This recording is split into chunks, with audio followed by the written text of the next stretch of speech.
welcome back to my channel, What About That Woman? My name is Danielle Avery. I am the founder of What About That Woman. And let's just get into this episode, right?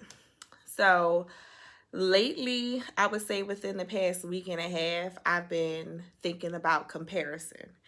And I wanted somebody else to talk about this a little bit, but I realized this was something that I should be talking about, right? Because a lot of times when things burden us, it's something that we have a desire to fix, we have a desire to overcome. So I was thinking about how we as moms are always comparing ourselves to other people on their journey. You know, there may be a mom who is on year 15 of parenting, and they just look like they did everything right from the time we knew them. They look like they do everything so effortlessly.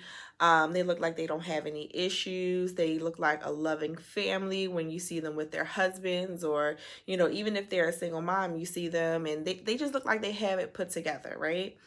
And I think for me personally, a lot of times I saw that growing up. I saw that woman try to be the perfect mother. I saw that woman show that motherhood was easy. And then when I became a mom, and especially a single mom, I started to understand the struggles that my own mother must have been going through. You know, a lot of people don't tell you that parenting is hard. Parenting is, I would say, the hardest job that I have. Getting on camera is scary, talking to you guys, making sure I come out with new videos every week. That's hard. And, you know, just trying to stay consistent with that. But parenting has been the hardest thing ever. And I'm just like, why didn't anybody tell us? Why, I know for me personally, why didn't anybody tell me that parenting was hard? Why did I have to go through this journey to learn? I know I wanted to always be a mom. I think I wanted to be a mom. I wasn't always a kid person, but I think I wanted to be a mom because I wanted somebody to love. I wanted to give all of my love to somebody as well. And that's a good reason, but it also doesn't factor in the other areas in your life that you uh, that just shows you that you're not ready for children. So what I mean is, say for instance, you like kids, but you like to give kids back after to their parents after you're done playing with them. Then maybe parenting isn't for you, right? So we have a lot of different areas in our lives that we um we might feel like we don't have enough patience. We might feel like we don't know how to play. Because when you have kids, you got to play with them, right? If you have a girl, she wants to play Barbies. If you have a boy, he might run around all the time and, you know, just wear you out. So a lot of different areas we find out that we lack in when we become a parent. And of course, if you know, pray to God and ask Him to help you through that journey, He will. But going through that journey is not always hard until God comes through and helps you, right? But we look at certain people and say, oh, this person is a good mom because of this. Maybe they still put on their makeup every day. They still dress in fancy jewelry. They still look like they have the income coming in, and are still able to, you know, buy the clothes they want to wear. They may still go out with their friends, so they have that balance. But you don't know what the struggle is on the inside. And a lot of us can sometimes take somebody's outward appearance, which is actually a mask. We're taking that and saying, hey, this person has it all together. This person is a great mom. This person isn't struggling. This person makes parenthood look easy. But it's not easy. I just wanted to, I guess it's like a dual point to this video, but parenthood is not easy. But we shouldn't compare our stage of life, our stage of parenthood with somebody else. Just because somebody else is at age 15 with their child, that doesn't mean that because we're at age 5 that we have any less patience. Now, you know, we don't know what's going on behind the scenes at that person's house, but I'm pretty sure if we had a peek into that person's life on a day-to-day basis, they would be frustrated most of the day. I was talking to my friend and I was like, why didn't somebody tell me parenthood was consistently correcting our child? Why didn't somebody tell me that, oh, you can't just play with them for 15 minutes and that satisfy them? No, they want your undivided attention at all times. So it's like you have to find that happy medium, that happy balance to, still have your self-care so you can still have some level of sanity, and then still be able to pour into them, because I like to think of parenting as God has given me this person, as he's loaned this little person to me for me to help train them up and develop them to identify the areas that they like to be loved in, identify the areas that they are best at, identify the areas they're not strong at, and help to speak to those areas. And if you don't know what I mean by speak to those areas, so say if your child is constantly um, looking for validation from you, and I believe the parent should be validating their child. But say if your child is always telling you they love you, and you can tell that they want you to say it back to them, right? Or if they're always telling you as a mom that you're beautiful, that you're smart, but they in turn want you to tell them that as well, they need validation from you in some area. Some area is lacking. And then when you turn around and you ask your child, like, hey, do you know that you're beautiful? Do you know you're handsome? Do you know you're smart? Do you know you're talented? Do you know you're a very good reader? Do you know you're a very good listener? Like, when you start asking them those type of questions and you start to see that they're not as confident responding, that's an opportunity for you to feed into their life. And a lot of times we're so stuck in comparison, or trying to figure out what we don't have as women, trying to figure out what we don't have as wives, as mothers, especially if you're not married, as mothers, we're trying to figure out all these different aspects of life. And sometimes it's hard to pour into your kids. Sometimes it's hard to say, hey, mommy is talking to yourself, I'm going through something right now, but I still have to give my attention to my kid. And that becomes a war within yourself. Like, I don't even have a full cup to give them.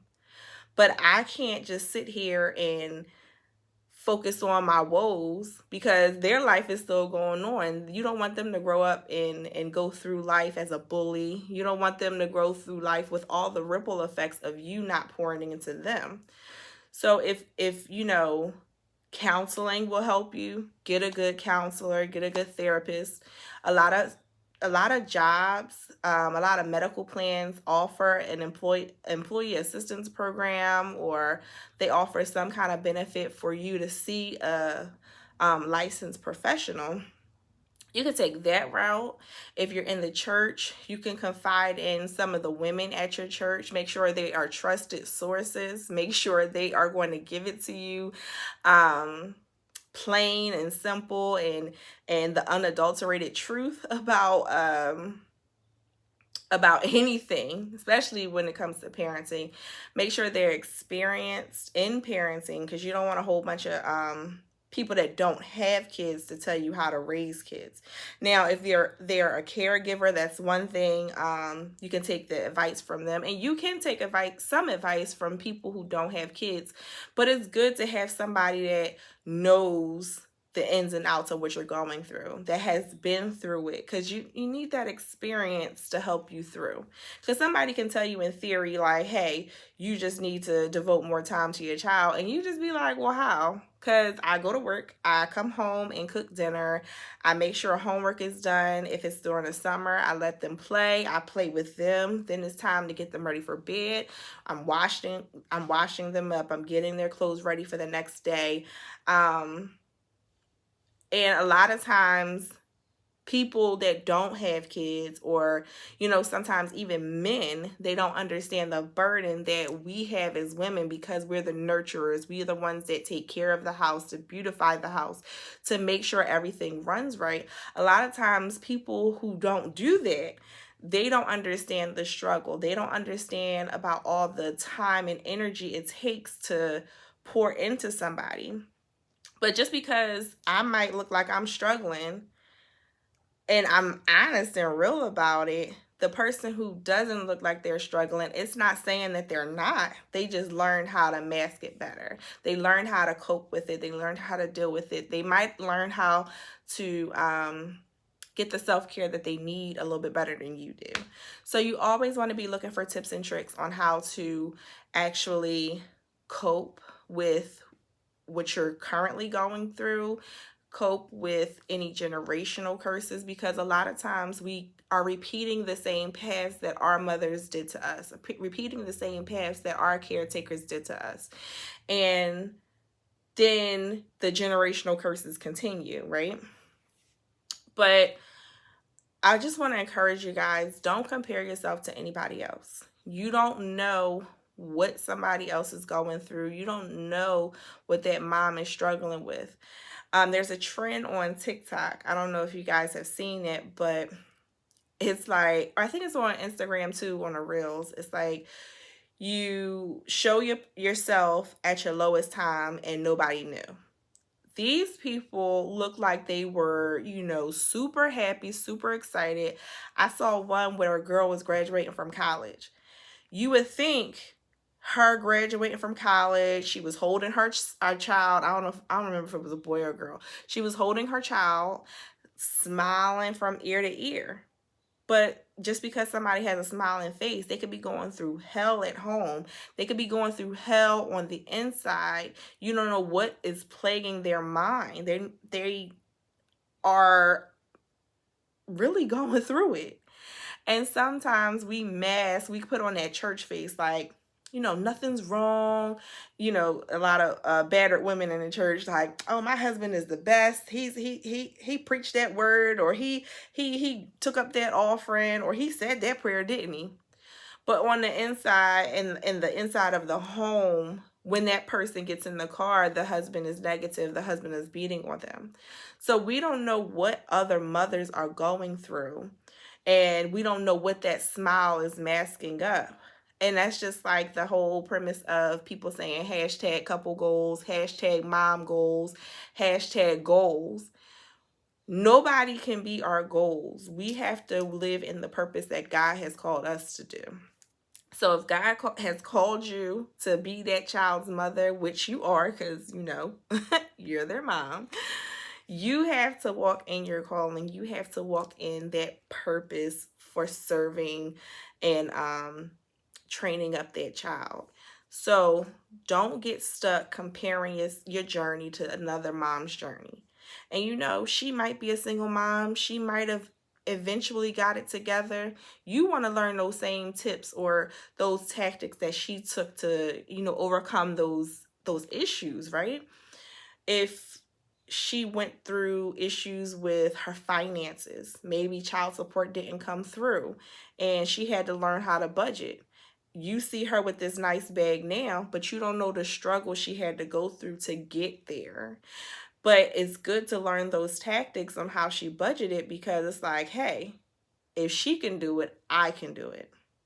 If she can do it, maybe she can teach me how to do it. So look at comparison that way. Look at, I applaud her for the journey she's at now. How can she help me? How can I learn from her? And it might not be her actually sitting down and teaching. It might be you just watching her life. But don't compare yourself to her. She's not better than you just because, she's on chapter S and you are on chapter B. So as the alphabet, you on chapter B, just beginning, and she's almost to the end. She's almost done high school, about to do college. Like, you just don't know what she had to go through to get there. So don't compare yourself. You are a great mom. If you need any help, definitely reach out to a therapist or someone in your area that can help you. You don't even have to meet this person face to face. There are different programs where you can just call somebody. You might not have video chat, or you might not feel comfortable seeing somebody because you may be ashamed, but it's okay. Call somebody up. There's plenty of hotlines around. There's plenty of nonprofits in your area, especially if you're in a big city. There's plenty of nonprofits. I'm from Philadelphia, and they are all over the place. Like, people doing good things that don't necessarily have that big name as the bigger nonprofits. Get help if you need help. And if not, your time will come. It's not always a quick race. It's not always a sprint. Sometimes it is a marathon. Sometimes I found that God has to know that he can trust me with a little bit. So if I have, let's say for instance, I have a credit card, right? Say Capital One wants to give me a $300 limit. That's all they going to trust me with because I had bad credit in the past, right? And then my income isn't as great, right? So they give me a $300 limit. Once I see that I can handle $300, then they're going to increase it to 900. I'm just throwing figures out there, 900 or 1,000. Then when I see I can manage 1,000, they're going to give me 2,000, 3,000, 8,000. Like, there are some significant jumps, but it's only when you show that you are trustworthy. And God works the same. We have to be faithful over a few for him to provide the many. So if this video has helped you, please like, subscribe, and comment below. Let me know what tips that has helped you. And I will see you guys on the next video. Oh, also share it with another single mom, because all of us need a village. We need to bring back the village and let other moms know that, we got you. Like, just like how grandmom in them generation was, we can be that for somebody else too. So like, share, subscribe, comment, all that good stuff. And I'll see you on the next video. Bye.